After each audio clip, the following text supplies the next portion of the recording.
Mesdames et messieurs, bonsoir. Bienvenue à votre émission Leitmotiv, votre émission d'inspiration et de motivation. Pendant tout ce mois de juillet, nous avons décidé de faire une immersion dans le domaine du bâtiment et de la construction immobilière en marge du Philos 2016, le Forum international du logement social, économique et standing. Quels sont les acteurs qui interviennent dans ce secteur d'activité et quel est leur parcours? Quels sont les débouchés en termes d'emploi pour tous ces jeunes qui rêvent de travailler dans ce domaine? Et enfin, quelles sont les difficultés que vivent au quotidien les entrepreneurs en bâtiment? Pour ce premier numéro consacré au métier de la construction immobilière, nous recevons M. Sangaré Siriki, président de la Chambre nationale des promoteurs et constructeurs de Côte d'Ivoire. Et toujours sur ce plateau, nous recevons aussi M. Abdoul Massi Nabil, PDG d'Inox Capital Gestion des fonds d'investissement. Alors, la première question qui nous vient en tête, c'est pourquoi ce forum des logements sociaux? Alors, je vous remercie. Je pense que depuis un certain moment, nous avons constaté que la Côte d'Ivoire a un problème de déficit de logement. Et aujourd'hui, nous avons, avec les statistiques, constaté qu'il y a un déficit très chronique de logements. Et ce déficit se chiffre à 500 000 logements. Structurellement parlant, ça revient à peu près à 50 à 60 000 logements par an. Lorsque vous voyez autour de vous, pendant les saisons pluvieuses, vous voyez dans les quartiers précaires, il y a beaucoup de personnes qui ont besoin d'être logées. Au-delà de ce problème de logement, il y a eu beaucoup d'insuffisances dans la mise en place du programme présidentiel qui a été initié depuis 2013 et qui a connu un engouement. Certes, il y a eu des promoteurs qui ont été sélectionnés, il y a eu des chantiers qui ont été lancés, il y a des logements qui sont sortis de terre, mais il y a des problèmes qui subsistent par rapport à la mise en place de ce programme présidentiel-là. Je précise tout simplement que normalement, il était prévu de faire 60 000 logements, mais aujourd'hui, le gouvernement a vu l'ampleur et l'engouement des Ivoiriens, veut passer à 150 000 logements. Donc ça nécessite vraiment tout un mécanisme qu'il faut mettre en place, notamment au niveau du foncier, au niveau du financement et au niveau, comme on appelle, de la fiscalité. Donc c'est tous ces aspects-là qui vont constituer en fait les résolutions que nous allons prendre au niveau de ce forum-là. Et le forum a pour objectif évidemment de réunir tous ces acteurs-là de sorte que nous puissions trouver une solution et qu'au sortir de ce forum, nous puissions faire face à la demande massive de tous les Ivoiriens qui ont droit au logement et qui ont besoin d'être logés. Nous avons demandé donc à notre ministère de tutelle qui est dirigé par le ministre Niamien Kona de présider le forum, de sorte que nous puissions trouver des solutions et que le gouvernement ensemble et les promoteurs puissent satisfaire en fait le besoin en matière de logement. D'accord. Alors, si vous le voulez bien, M. Sangaré Siriki et M. Abdoul Massi Nabil, nous allons revenir un peu sur vos parcours respectifs avant donc d'être là au Philos. Quels sont vos premiers pas dans le milieu professionnel? Alors, ça remonte à très longtemps. Après mes études, j'ai commencé évidemment à travailler parce que je suis ingénieur en génie électrique, à travailler dans l'électricité, notamment dans l'électricité industrielle, dépannage dans les, comme on appelle, des usines de conditionnement de cacao. Donc j'ai d'abord travaillé dans une société franco-ivoirienne qui vendait du matériel électrique. Donc j'étais directeur technique. Cela remonte à très longtemps. Et par la suite, je me suis spécialisé dans le négoce, donc dans la mise en marché, comme on appelle, des matières premières, notamment le café et le cacao. Donc en tant qu'exportateur, je travaillais dans une société où on exportait près de 120 000 tonnes de cacao par an. Mais comme je dis tout le temps, l'école c'est un parchemin. L'objectif que nous avons, c'est l'école de la vie. Il faut réussir l'école de la vie. Donc c'est par rapport à ça que nous nous sommes retrouvés dans ce domaine-là. Il ne s'agit pas forcément d'exercer ce qu'on apprend à l'école, mais bien exercer ce que nous faisons quotidiennement. Aujourd'hui, de la théorie à la pratique. Merci. Et au-delà même de la pratique, c'est de faire des métiers, comme on appelle, qui sont quand même proches du social. C'est pour ça que les logements sociaux nous ont motivés. Je pense que quand nous logeons des gens, nous sommes très contents. Et donc depuis 2 ou 3 ans, voire même 4 ans, nous nous sommes intéressés au secteur. Et aujourd'hui, avec notre société, nous sommes en train de réussir certaines opérations. Et je pense que avec tout ce que nous sommes en train de faire comme résolution au niveau du forum, nous allons réussir notre objectif. Je pense que c'est la population qui va être vraiment heureuse. Je crois et ça sera très, très satisfaisant pour nous. D'accord. Alors, M. Abdul Massi Nabil, vous allez nous parler un peu justement de votre parcours jusque-là. Effectivement. Alors, humblement, je vais utiliser une anecdote. Il y a quelque chose qui m'a marqué dans ma jeunesse et qui m'a guidé tout au long de ma vie professionnelle et je dirais même de mes études. Et comme M. Sangaré le disait si bien ainsi que vous, l'école de la vie est avant tout la première ou le premier des maîtres, je dirais. Et dans ce cas-là, ça me relie à la Côte d'Ivoire puisque j'ai eu le bonheur de naître ici et malheureusement de vivre une période troublée de la Côte d'Ivoire dans mon enfance qui était la guerre de la Côte d'Ivoire contre les multinationales. Et la guerre du cacao, comme ça a été appelé, et du stop deal de la vente de cacao par rapport à la chute du prix de cette matière première sur les marchés à terme. Et je m'étais juré que toutes mes études ne serviraient en fait qu'à essayer de trouver des solutions pour pallier à cette dictature inique ou je dirais illogique des marchés financiers. Et malheureusement, ça m'a amené au marché financier parce qu'effectivement, on ne peut pas stopper une rivière. Il y a meilleur intérêt à contrôler son flux et afin de le guider de manière efficiente là où il peut avoir le plus d'effets positifs. Et donc, chemin se faisant, j'ai travaillé dans les financements structurés sur les matières premières tout d'abord. Et ensuite, j'ai rejoint une entreprise qui a pour but de gérer des fonds d'investissement qui, justement, choisissent des terreaux dits difficiles, comme les matières premières ou le logement social, pour apporter des solutions avec un volet très important sur les externalités positives qu'on a communément appelé le développement durable ou l'impact investing ou l'investissement éthique, afin non seulement de générer du revenu pour les populations locales, pour les investisseurs, mais aussi avoir des effets induits ou des effets connexes positifs en termes de développement durable, réduction de la pauvreté, autosuffisance alimentaire, corporate governance et tous ces aspects qu'on appelle ESG et SRI. Et voilà. Alors, à cette époque, quels étaient vos objectifs et est-ce que vous pensez les avoir atteints? Alors non, parce qu'en fait, on n'atteint jamais ces objectifs quelque part et chaque jour, on en a de nouveaux. C'est ce qui fait progresser l'homme quelque part et c'est ce qui est un challenge, c'est de jamais se satisfaire positivement de ces résultats et de toujours chercher à exceller. Et je pense encore, je dois cette qualité, je dirais, à l'éducation que m'a donné ce pays, puisque j'ai fait mes études primaires et une partie de mes études secondaires en Côte d'Ivoire. Et c'est, je dirais, ce que m'a inculqué cette volonté de croissance, d'émergence, de toujours se surpasser. Donc, je ne pense pas que on n'atteindra jamais nos objectifs, mais du moins on essaye. Bien sûr. Et vous, M. Sangaré, Oh, je suis loin d'atteindre mes objectifs. Je ne cherche même à atteindre mes objectifs, mais je cherche à bien faire ce que j'ai à faire. Comme le disait très bien tout à l'heure M. Marc Nabil Abdul Massi, l'objectif c'est un aboutissement. Nous sommes dans un monde qui chaque jour change de données. Nous devons nous adapter. Mais l'objectif qu'on s'est fixé, c'est difficile d'atteindre. Mais en milieu de parcours, on peut quand même faire un bilan.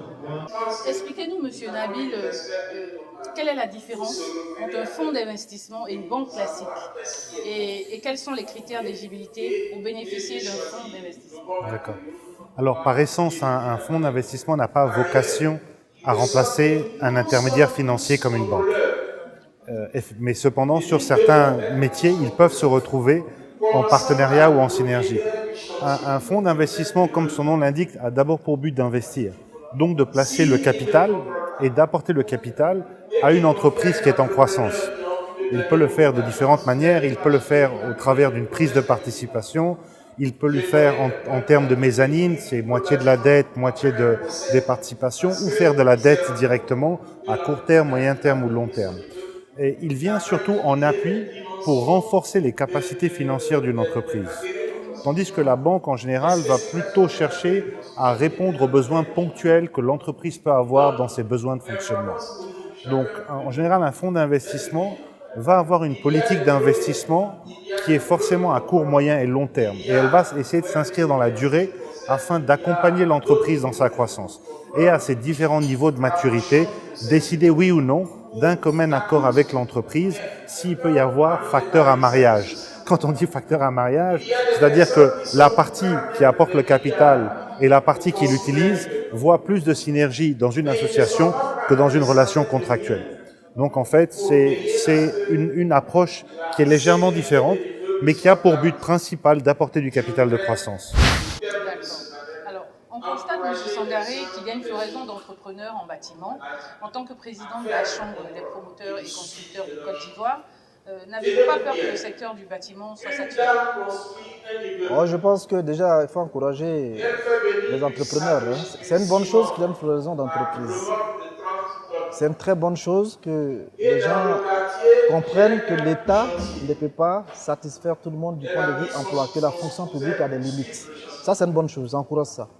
Mais en même temps, il faut que on ne peut pas parler de saturation parce que les demandes en matière de logement, il y en a. Construire 400 000 logements, 500 000 logements, avec tous les problèmes que nous rencontrons, on va trouver des solutions, ce n'est pas pour demain. Vous voyez un peu. Donc, c'est une très bonne chose. Mais en même temps, il faut que ces gens-là soient bien formés. Il faut, parce que loger des gens sous-entend prendre en main leur vie. C'est-à-dire qu'il ne faut pas construire des maisons où demain, en plein sommeil, la maison se trouve sur toute une famille. Donc, il faut réglementer la profession.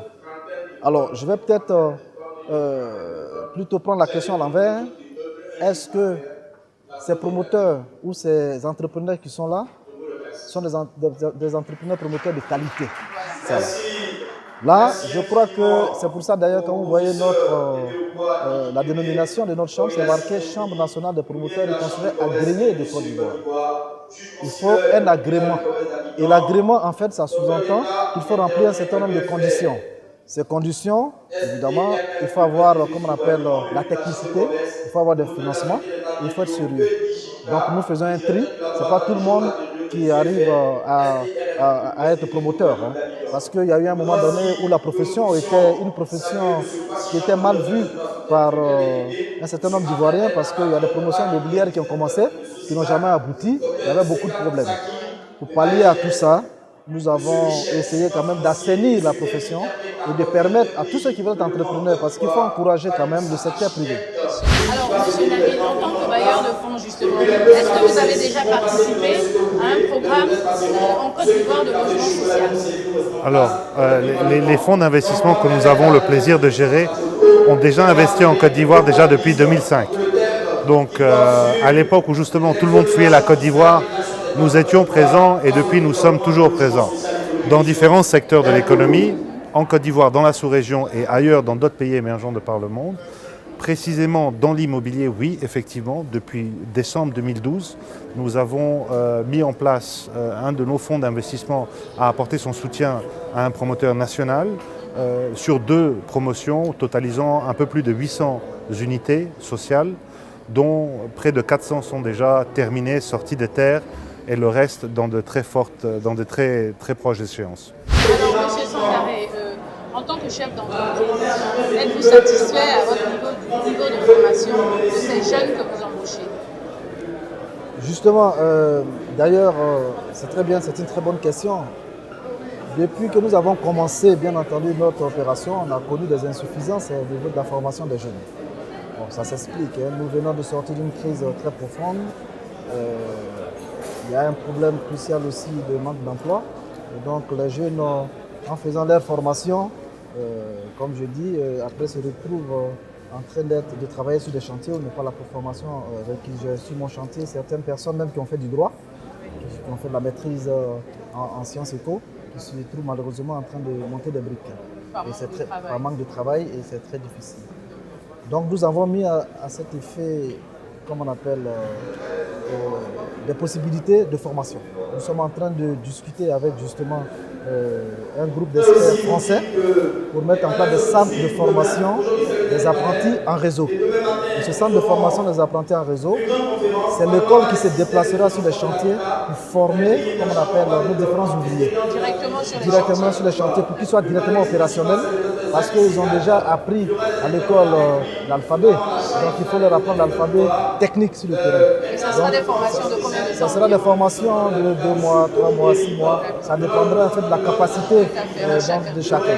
Mais rassurez-vous que ce ne sont pas que les apprentis, les ouvriers qui seront formés, il y a aussi les des promoteurs qu'on va former pour pouvoir suivre aussi leur chantier de manière efficace.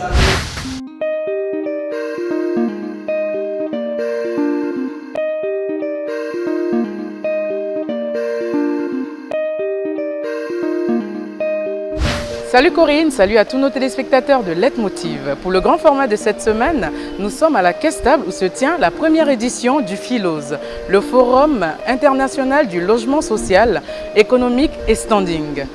Je vous propose d'aller à la rencontre des acteurs de ce secteur, de découvrir les opportunités d'emploi et de création d'entreprises dans le domaine du bâtiment. Tout de suite, le grand format consacré au Philos 2016. Ah, tu sois riche ou pauvre, au fond c'est la même. Les mêmes comptes à rendre devant le tout-puissant. J'essaie de garder la foi, entre anges et démons, je peux être les deux à la fois. Maman me fait confiance, elle dit que je suis un bras. Pour la sortir des soucis, je peux laisser un bras. Le bled compte sur moi à la fin du mois.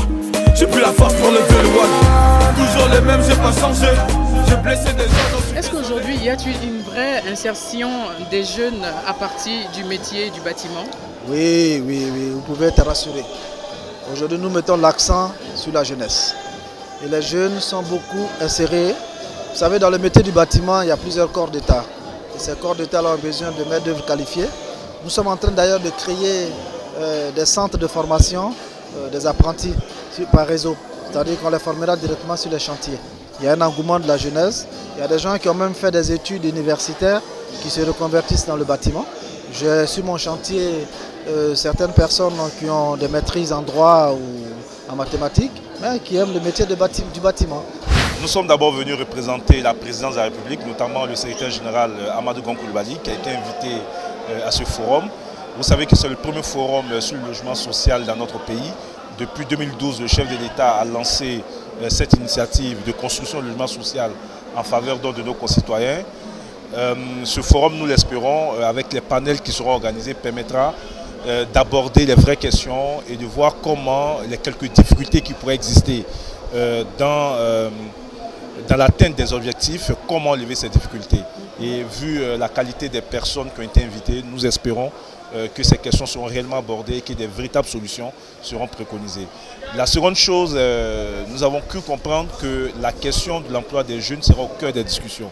Vous savez que le secteur du bâtiment est un secteur promoteur à fort potentiel de création d'emplois, donc nous sommes curieux de savoir quels sont les nouveaux métiers du bâtiment, quelles sont les opportunités que le secteur du bâtiment peut offrir à cette jeunesse en termes de formation, en termes d'emploi. Et nous espérons donc que ce forum permettra aussi d'esquisser quelques solutions pour résorber la question donc, du chômage des jeunes. T'inquiète pas, ton fils va tenir le coup, je me plains pas, j'ai la meuf qui m'entoure. On dit que j'ai prié à l'enceinte à mon tour. Maman, j'ai mal. J'essaie de tracer mon chemin, mais les jaloux sont là. Le soir, je me demande quelle sera.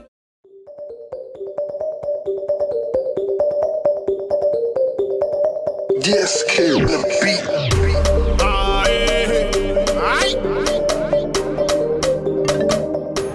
Nous sommes au deuxième jour du Philos 2016. Allez, suivez-moi. Alors, je suis en compagnie d'un visiteur à ne plus présenter qui s'intéresse aussi au bâtiment. Alors, bonjour monsieur Dié. Bonjour belle dame, comment allez-vous? Ça va très bien. Ouais. Alors, qu'est-ce que vous pensez de cette première édition du Philos? Moi, je pense que c'est une très très bonne chose. Il faut absolument qu'une solution adéquate soit trouvée au problème de logement auquel sont confrontés donc, de nombreux Ivoiriens. Donc, si c'est pour faire un salon, c'est qu'on est passé à côté. Mais si de ce salon, on peut sortir avec des propositions de solutions, je veux dire que ça va être une chose extraordinaire. Je sais que vous faites votre travail, mais vous rêvez d'avoir votre maison. Exactement. Mais si on ne crée pas les conditions pour que vous puissiez avoir votre maison, je veux dire que tout ça, ça n'aura pas servi à quelque chose. Je suis venu particulièrement parce que j'ai un projet qui est en cours. Donc je suis intéressé par le nouveau matériel qu'on présente à cette exposition. C'est pour ça que je suis là. Et alors, pour les premiers parts, la satisfaction y est? Oui, je suis très satisfait. Vous vous retrouvez déjà? Je me retrouve déjà, oui. D'accord, c'est bien à savoir. Voilà, donc, pour la première édition. C'est pour ça que j'ai choisi les stands sur lesquels je dois aller pour voir ce qui m'intéresse. Exactement. Merci beaucoup, monsieur. Nous avons un petit déficit en Tunisie, mais pas de cette ampleur comme cette ampleur ici en Côte d'Ivoire. Nous, les propriétaires de logements, ils occupent 75-80% de la population tunisienne, ils sont propriétaires. Voilà. Donc nous avons souvent un déficit, mais pas de cette ampleur. Moi, j'ai entendu parler de 90% de besoins. Oui, on parle de 600 000, un projet de 600 000 logements. Oh, c'est bien à savoir, non? Oui, mais il faut le concrétiser. Et nous, on est là pour le transfert des technologies, de notre savoir-faire, de notre expertise de 37 ans et 38 ans de métier. Donc, on est ouvert à tout type de partenariat avec nos amis ivoiriens. On va snapper nos vrais habits, on va snapper nos vrais amis, nanana. S'en fout de tous les aigris, nanana. Sortez les bigots, sortez les bigots, oh yeah, sortez les bigots. Alors Corinne, c'est ici que s'arrête ce numéro du grand format consacré aux Philos 2016. Je vous donne rendez-vous la semaine prochaine pour un nouveau numéro. Ce numéro du grand format a été réalisé par Afi Kwasi. De retour avec nos invités, je rappelle à ceux qui viennent de nous prendre en marche que nous faisons une immersion dans le secteur de la construction immobilière en marge du Philos. Alors, de plus en plus, les jeunes veulent se lancer dans le bâtiment en tant qu'entrepreneurs, mais quelles sont les difficultés auxquelles ces jeunes doivent s'attendre? Il n'y a pas que dans le bâtiment, il y a des difficultés, affronter la vie. Il y aura des difficultés. Et ces difficultés, c'est d'abord la crédibilité et la connaissance de soi-même. C'est-à-dire l'homme le plus intelligent du monde, c'est celui qui connaît ses limites. Si ces jeunes-là connaissent leurs limites et que ces jeunes-là savent, et qu'ils savent qu'entreprendre sous-entend qu'il faut beaucoup de sacrifices. D'abord, la gestion, c'est le plus important. Parce qu'un entrepreneur, il travaille, il est entouré de techniciens. Il doit gérer les hommes, les ressources humaines. Il doit gérer les financements. Il doit gérer, comme on appelle, la technicité du chantier. Ce qu'on peut leur dire, c'est que la difficulté qu'ils vont rencontrer, évidemment, c'est comment lever des financements pour pouvoir travailler. D'ailleurs, je crois que ces jeunes-là, leur question, c'est surtout ça. Comment je vais financer? Mais pour quelle banque vous finance? Il faut que la banque sache d'abord que vous avez la capacité technique de réaliser un projet. Tout à fait. Et que le projet que vous allez réaliser a un business plan, un plan d'affaires vraiment satisfaisant. Il ne s'agit pas que de ça, parce que le plan d'affaires est sur un papier. Maintenant, dans la pratique, il faut que les jeunes c'est tout autre chose. C'est tout autre chose. Il faut de la rigueur. Il faut qu'ils soient rigoureux avec eux-mêmes. C'est vrai, aujourd'hui, il y a une floraison d'entreprises, mais je crois que c'est encouragé. Hein. Je ne dis pas que c'est pas encouragé. Tout à fait. Mais il faut une rigueur de gestion. Alors, Monsieur Massy, juste un dernier mot pour la fin. Comment est-ce que vous vous projetez après ce forum ici en Côte d'Ivoire? Alors, dans le cadre du Philos, bien évidemment, nous attendons avec impatience le résultat des échanges, des déterminations et des solutions qui auront été proposées pour résoudre et répondre aux besoins du secteur de l'immobilier en Côte d'Ivoire et de l'attente importante, comme l'a dit M. Sangaré, des populations et surtout des populations les plus défavorisées pour un accès au logement. Et évidemment, nous sommes présents, nous continuons à être présents dans le cadre du secteur immobilier. Nous sommes désireux d'accroître notre présence, bien évidemment. Et nous espérons avoir et être appelés à supporter encore à nouveau dans les prochaines années et lors des prochaines éditions le forum qu'est le Philos et évidemment tout autre forum similaire qui essaierait de répondre dans les autres secteurs d'activité en Côte d'Ivoire et dans la sous-région aux problèmes génériques qui nous touchent au-delà de l'aspect financier, c'est-à-dire le travail des jeunes, comme je l'ai expliqué, la réduction de la pauvreté, l'autosuffisance alimentaire et la corporate governance. D'accord, mais merci beaucoup, Monsieur Massy. Merci beaucoup de cette... Nous vous souhaitons justement beaucoup de succès dans tout ce que vous allez entreprendre ici en Côte d'Ivoire. Merci beaucoup. Alors, Monsieur Sangaré, un dernier mot pour la fin. Je vous remercie. Donc, je pense que les téléspectateurs ont suivi avec intérêt cette émission.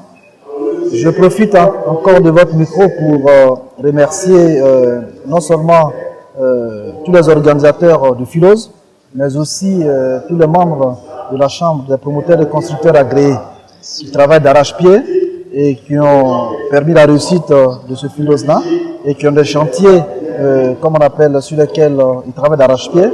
Au-delà des acquéreurs classiques qu'on connaît, des fonctionnaires, tout ça dans les banques, l'État aussi doit se pencher, bien évidemment, sur le secteur informel. Il y a des gens qui travaillent dans le secteur informel qui n'ont pas de revenus, comme on appelle, de manière régulière.